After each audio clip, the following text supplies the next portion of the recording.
Je vous informe ici que les hauts cadres de l'Union sacrée, une dizaine, et même un membre du présidium, dont j'étais le nom, m'a appelé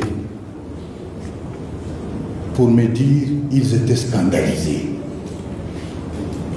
d'attendre leur chef. Et ils sont allés plus loin, ils disent, mais pourquoi vous traînez? Venez vite nous libérer. Je vous informe ici que les hauts cadres de l'Union sacrée, une dizaine, et même un membre du présidium, dont j'étais le nom, m'a appelé pour me dire qu'ils étaient scandalisés d'attendre leur chef.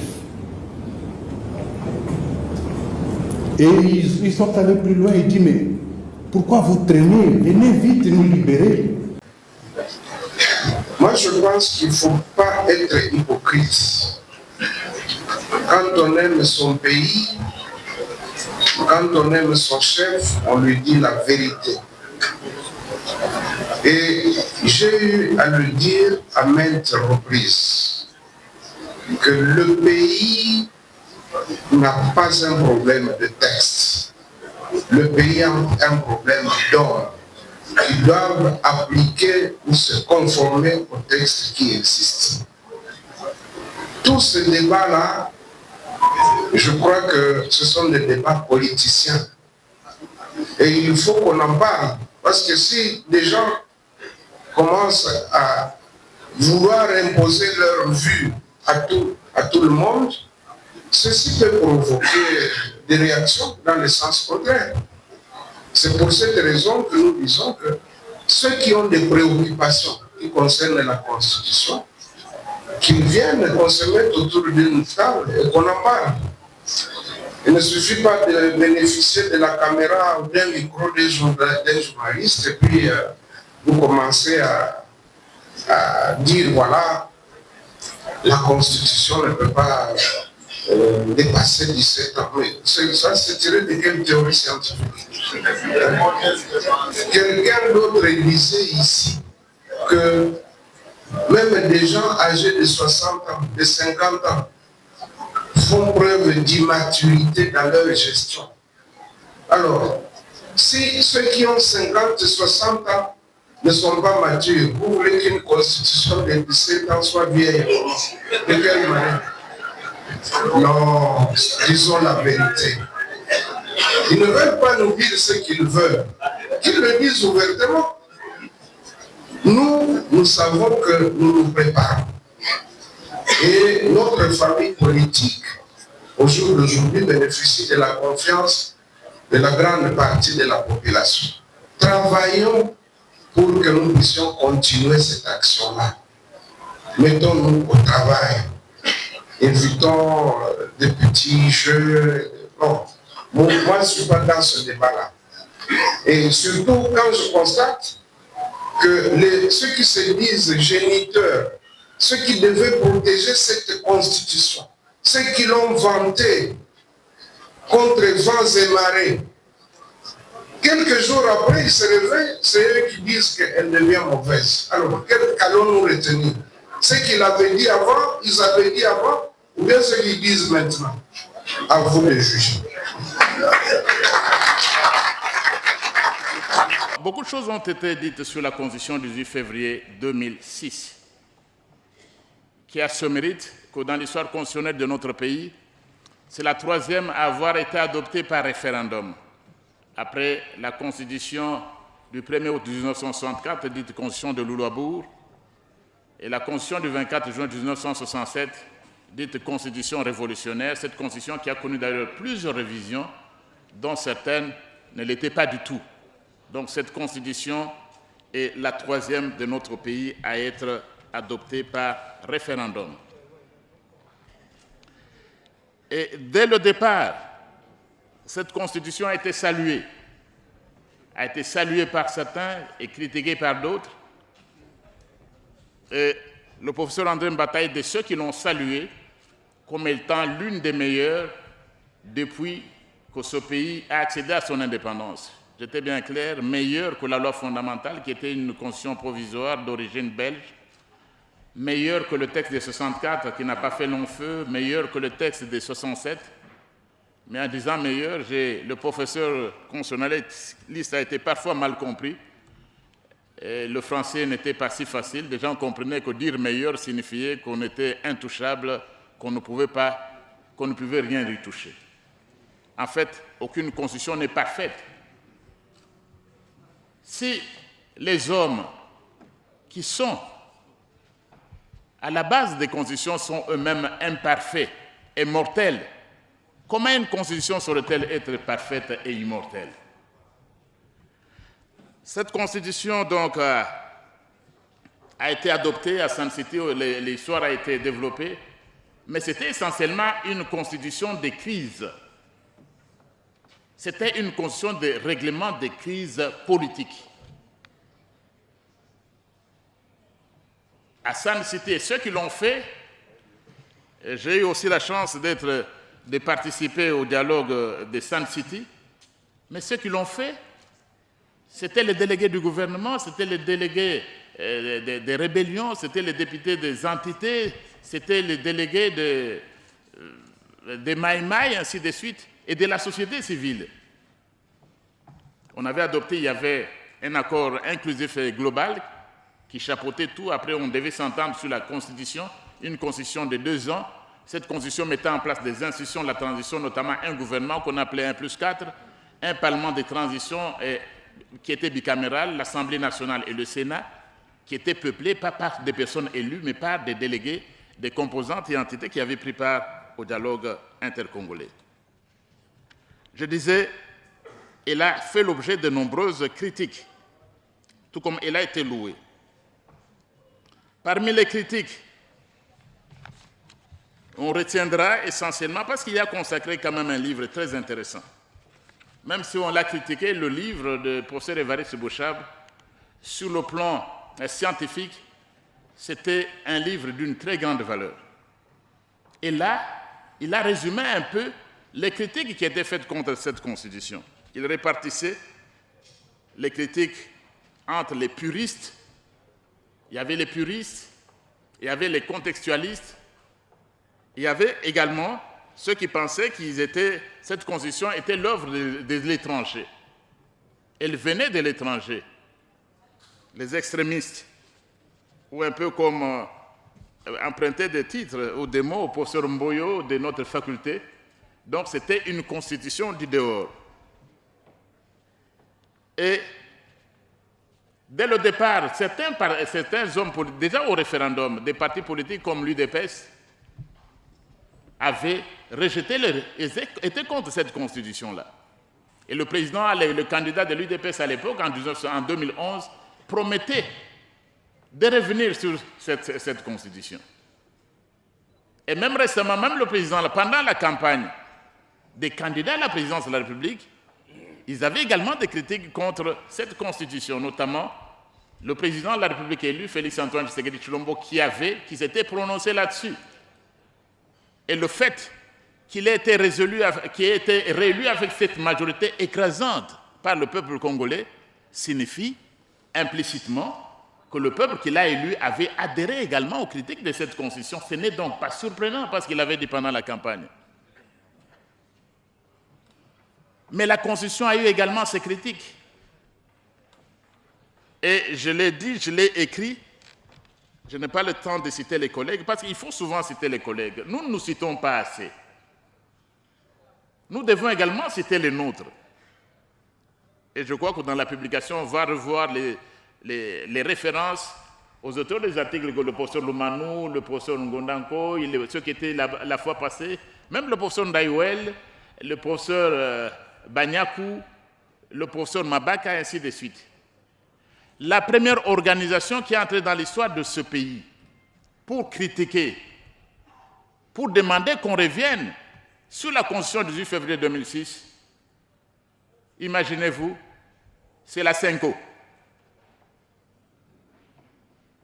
Le 14 mars 2006, 2 semaines après environ 2 semaines après la promulgation de la Constitution, la CENCO est entrée dans l'histoire de ce pays comme la première organisation à demander sa révision. Pour le comité permanent de la CENCO, dans une lettre signée Lèvons-nous et bâtissons, référence à Néhémie, prophète Néhémie, la CENCO disait que l'une des tâches les plus urgentes et même fondamentale pour garantir l'avenir de notre pays, c'était la tâche pour le premier Parlement de revenir sur cette Constitution dans certaines de ses dispositions. C'est la CENCO la première. Et par après, lorsqu'on vous apprend, qu'on vous interdit même les débats, ça devient un peu curieux. Donc, des universitaires sont revenus là-dessus, je n'ai pas beaucoup de temps. On a le micro, l'horloge, la montre est devant moi. C'est vraiment une sanction. Mais j'ai encore plusieurs minutes. Donc, j'ai cité plusieurs auteurs ici. Je vais en relever certains. La Constitution dont nous parlons aujourd'hui, donc, elle a déjà été révisée. Ici, je voudrais également dire un point. Ce débat entre révision et changement, il vient d'où? Mais ça, ce sont les qualificatifs des doctrinaires. Aujourd'hui, lorsque vous allez dans les débats ou sur les plateaux de télévision, révision ou changement, est-ce que vous êtes pour la révision ou pour le changement? Mais il faut rectifier. Ce sont les concepts inventés par les doctrinaires que nous sommes. Ce ne sont pas des concepts de TikTok. Et en réalité, quand commence le changement d'une constitution? Quand s'arrête la révision et quand commence le changement? Si vous voulez me poser la question, prof, est-ce que c'est la révision ou le changement? Dites-moi, quand commence le changement? À partir de quel moment on peut parler de changement? Je crois que ce débat-là doit être dédramatisé et que les juristes, les politologues, les sociologues, on devait descendre dans l'arène pour expliquer. Quand commence le changement? Qu'est-ce que c'est que le changement d'une constitution? D'ailleurs, les anglophones, ils n'ont pas ce débat. C'est un débat des universités françaises et francophones. En anglais, changement de constitution, c'est constitutional amendment ou bien constitutional reform. Ils n'ont pas ce débat qu'on a ici. Vous écoutez nos compatriotes du matin au soir, révision ou changement. Et dans des pays comme la Suisse, la révision peut être partielle ou totale. Et même en Autriche, on vous dit que la révision peut être partielle ou totale. Où est-ce que vous allez le ramener, ce débat-là? Non, je crois que c'est un débat qui devait être laissé aux doctrinaires, ces fameux débats entre révision et changement. Tout ce qu'on peut dire, c'est quoi? Donc, plusieurs d'entre nous, et si nous sommes à un dialogue scientifique, ont émis leurs critiques que vous pouvez retrouver dans le volume 11, numéro 1 de la Revue africaine de la démocratie et de la gouvernance, publié en 2024. Cet exemplaire-là est là. Depuis 2024, les publications de plusieurs professeurs ici sont là-dedans. Et je peux vous dire une chose, cette publication internationale, il n'y a pas plus de 10 exemplaires qui ont été payés au Congo. Depuis 2024, la revue est publiée, je n'ai pas plus de 10 exemplaires qui ont été payés. Est-ce que nous lisons nos intellectuels? Sinon, on n'en serait pas là. Dans cet article-là, dans son article intitulé « La Constitution de la RDC, plaidoyer pour un Congo maître de son territoire, de son destin », Isidore Ndaïwel, qu'est-ce qu'il dit le pauvre Ndaïwel?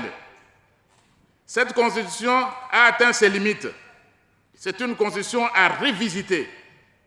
Et il évoque même la possibilité d'une nouvelle constitution par une constituante comme amorce idéale de la démarche. C'était le professeur Ndaïwel. Les fameuses dispositions intangibles. Il dit qu'on peut y revenir. Le peuple qui les a verrouillées peut les déverrouiller. Vous ne pouvez pas légiférer ou faire la constitution aujourd'hui pour les Congolais qui vont vivre dans ce pays en 2500. Vous ne pouvez pas prétendre légiférer pour l'éternité, comme ce que vous avez fait en 2006. Ceux qui viendront après nous, en 2150, ils seront tenus par nos dispositions intangibles. L'article 220, c'est quoi ça? Il n'y a pas de constitution éternelle. Mais c'est au peuple de décider. Ndaiwel qui dit... Qui est Ndaiwel? Mais c'est l'un de nos aînés. Historien de renommée, réputé partout. Co-fondateur de l'Académie des sciences de notre pays. Et il faut quand même... Je dis souvent, heureuses sont les nations qui écoutent leurs intellectuels. Et apparemment, les intellectuels congolais ne sont pas suffisamment suivis. Ndaiwel concluait, les Congolais ne pourront pas faire l'économie d'une démarche aussi existentielle. Si dérober serait une faute de responsabilité, l'expression d'une démission collective. Après, vous avez le professeur Bongeli, le pays est en crise, les moments de crise sont les moments d'émergence des intellectuels qui doivent opérer des choix pertinents. C'est ici que s'impose, d'après le professeur Bongeli, les besoins d'une constitution responsable, intemporelle, impersonnelle, engagée et engageante. Parce que pour lui, cette constitution, c'est une constitution de crise et qui crée des crises. Voilà, l'article est là, la revue est là, je vous invite à la lire. Vous aurez également la réflexion du professeur Lumanou Moulenda. Ce qu'il vient de lire là est pertinent. Vous aurez également, il a proposé de voir des réformes, même si aujourd'hui il n'est pas revenu, mais ça se trouve dans sa publication-là. Mais même dans des pays comme de France, il y a eu des commissions Vedel pour réfléchir sur la Constitution, les intellectuels qui réfléchissent d'une façon scientifique. Il y a eu des commissions Balladur, il y a eu des commissions Jospin qui ont abouti au système actuel tel qu'il est là. Donc je voudrais conclure que cette Constitution ne nous amenait pas dans l'eschatologie. Ce n'était pas la fin de l'histoire. Il faut dédramatiser le débat. Et est-ce que c'est révision ou changement, entre guillemets? C'est au peuple d'y répondre. La réponse ne viendra pas des communicateurs des réseaux sociaux. La réponse ne viendra pas des rassemblements politiques. La réponse ne viendra pas de nos vénérables autorités morales des partis et des groupements politiques. La réponse ne viendra pas de nos chefs spirituels, des religieux qui s'est mis en constitutionnalisme. Mais la réponse viendra de nous, le peuple congolais. Nous tous ensemble, nous pouvons décider aujourd'hui de révisiter cette Constitution. Et comme beaucoup l'ont dit, cette Constitution mérite d'être révisitée. Alors, les débats se situent entre deux tendances. Et moi-même, je vais me situer. Nous avons une tendance qui considère que c'est le texte qui est le problème.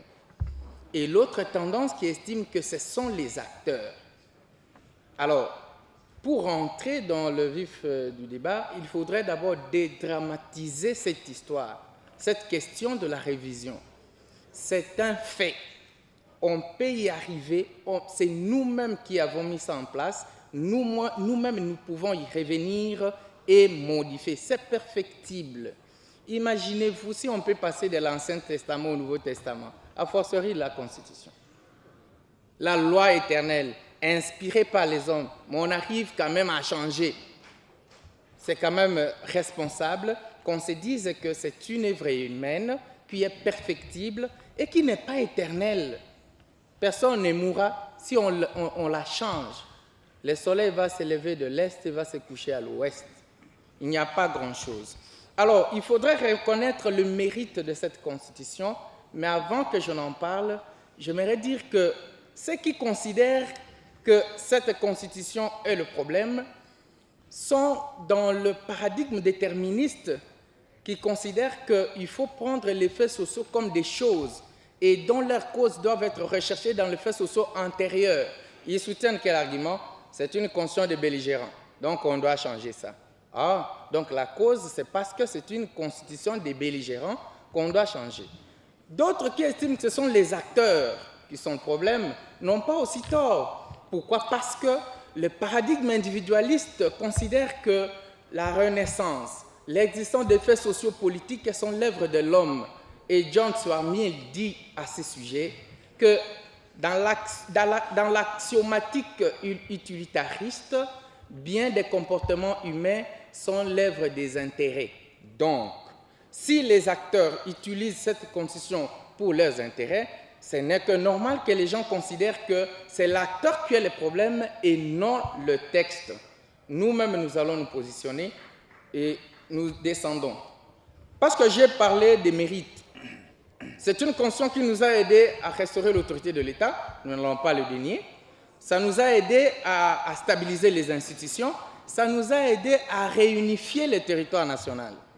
Personne ne peut dire le contraire. Mais aussi, c'est une constitution qui a beaucoup de faiblesses. Beaucoup de faiblesses en ce sens que si vous entrez dedans, l'article 1er, alinéa 3, il vous dit notre devise, c'est la justice, paix, travail. Mais on n'a pas de justice. C'est une grande faiblesse. Ça ne vient pas de moi seul.